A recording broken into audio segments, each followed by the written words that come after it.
तो दोस्तों एक बार फिर से स्वागत है आप सभी शिक्षा बंधुओं का हमारी इस यूट्यूब चैनल सबक वीडियो पर। साथ ही शिक्षा जगत से जुड़े सभी पदाधिकारियों शिक्षा प्रेमियों का हार्दिक अभिनंदन है।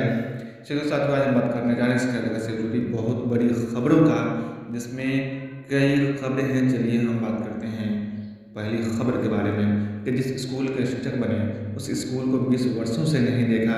दोस्तों ये अपने आप में बहुत बड़ी खबर है, और खबर ये है कि 20 वर्षों से नहीं देखा। क्यों नहीं देखा, इस पर बहुत बड़ा सवाल पैदा होता है। और सवाल पैदा क्यों ना हो कि आपको जिस काम के लिए प्रतिनियुक्त किया गया है, आप उस काम को छोड़ करके किसी और काम में लगे हुए हैं, ये कहाँ का न्याय है। तो दोस्त बता दूं कि पदाधिकारी अपनी सहूलत के लिए शिक्षकों को अपने अंदर में प्रतिनियोजन कर देते हैं और उनको दूसरे काम में लगा देते हैं, और शिक्षकों को पढ़ाने के अलावा बहुत सारे काम सौंपे जाते हैं। कभी जनगणना का काम दिया जाता है, तो कभी पशुगणना का काम दिया जाता है, कभी BLO का काम दिया जाता है, तो कभी चुनाव ड्यूटी लगती है। दोस्तों बहुत सारे काम होते हैं, शिक्षक अपने स्तर से पूरा करने का प्रयास करते हैं, लेकिन अगर उसमें कुछ कमी कोताही रह जाती है तो पदाधिकारी डायरेक्ट उनके ऊपर बरस जाते हैं, सख्त हो जाते हैं और उनको निलंबित तक कर देते हैं। लेकिन बहुत सारे शिक्षक साथी ऐसे भी होते हैं जो प्रतिनियोजन के बाद जब उनको विरमित किया जाता है तो वो अपनी हौसला को छोड़ते नहीं, पस्त नहीं करते हैं और उस जगह को छोड़ना नहीं चाहते हैं। ऐसे भी शिक्षक बहुत सारे पड़े हुए हैं जो ऐसा नहीं करना चाहिए। आपको जिस काम के लिए प्रतिनियुक्त किया गया है, प्रतिनियोजन किया गया है, आपको उस काम को करना चाहिए। चलिए दूसरी बड़ी खबर की ओर चलते हैं। दूसरी खबर ये है कि मुकदमों से नहीं निकल पा रहा शिक्षा विभाग। बार बार कुछ न कुछ उलझनें होती है, बार बार कुछ न कुछ गड़बड़ियाँ होती है शिक्षा विभाग में, और इसके साथ ही अवमाननावाद के मामले भी बहुत बढ़ रहे हैं। तो शिक्षक साथियों, आप देख रहे हैं कि बार बार कहीं न कहीं विभाग कहीं न कहीं हमेशा उलझा रहता है। साथ ही अगली खबर की ओर चलते हैं। अगली खबर ये है कि अप्रैल से होगी दूसरे चरण की जातीय जनगणना।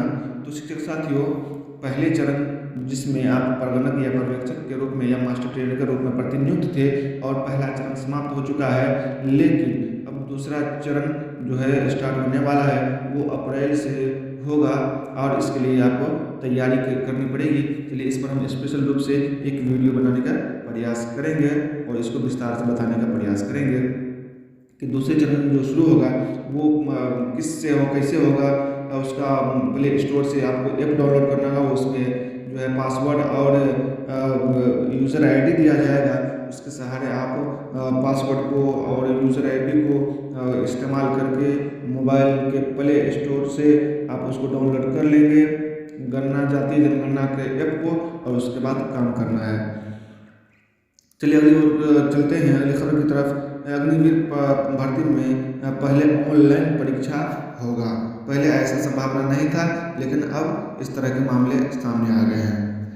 चलिए अगली खबर की ओर चलते हैं। देश के 25 हाई कोर्ट में न्यायमूर्तियों के 333 पद खाली हैं, जिस पर बहाली होनी है, जिसमें सबसे ज़्यादा जो रिक्त पद है वो इलाहाबाद में है, जहां पर स्वीकृत पद है 160, कार्यरत 96 है और खाली 64 है। जबकि पटना में 53 पद है, जिसमें 34 कार्यरत है और वहाँ पर 19 पद रिक्त हैं। चलिए अगली खबर को चलते हैं। पप्पू यादव ने शिक्षक शशि यादव हत्या की जांच की मांग की है। जहाँ पर पप्पू यादव ने परिजनों से मिलकर दी सांत्वना। चलिए अगली खबर को चलते हैं कि मुख्यमंत्री बोले राज्य में जल्द ही बड़े पैमाने पर शिक्षकों की होगी बहाली, जिसको हम 7वें चरण की बहाली कह रहे हैं। उसका फरवरी में ही विज्ञापन आना है और उसकी तैयारी लगभग पूरी की जा चुकी है। साथ ही अगली खबर को और चलते हैं।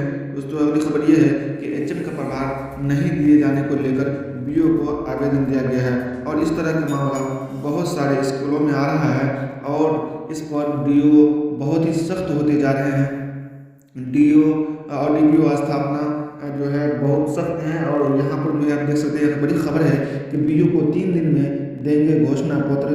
BO 3 दिन में देंगे घोषणा पत्र कि कनीय शिक्षक प्रभार में नहीं है, और इस तरह से जो है बहुत सारे जिलों में है जहाँ कनीय शिक्षक को प्रभार दिया गया है कहीं ना कहीं उसमें दूसरी तीसरी बातें होती है जिसको लेकर के वरीय शिक्षक को प्रभार नहीं दिया जाता है। तो इसको लेकर के बहुत ही सख्त हैं DO और DPO। दोस्तों अब हम अगली खबर की ओर चलते हैं, जहाँ पर विद्यालय स्तर पर जो खेल सामग्री दिया जाता है तो उसमें कितना मुआवजा होता है उस सामग्री का, प्राथमिक विद्यालय में कितना दिया जाता है, मध्य विद्यालय में कितना दिया जाता है, माध्यमिक विद्यालय में कितना दिया जाता है और उच्चतर माध्यमिक विद्यालय में कितना राशि दिया जाता है जिससे खेल सामग्री खरीदा जाता है।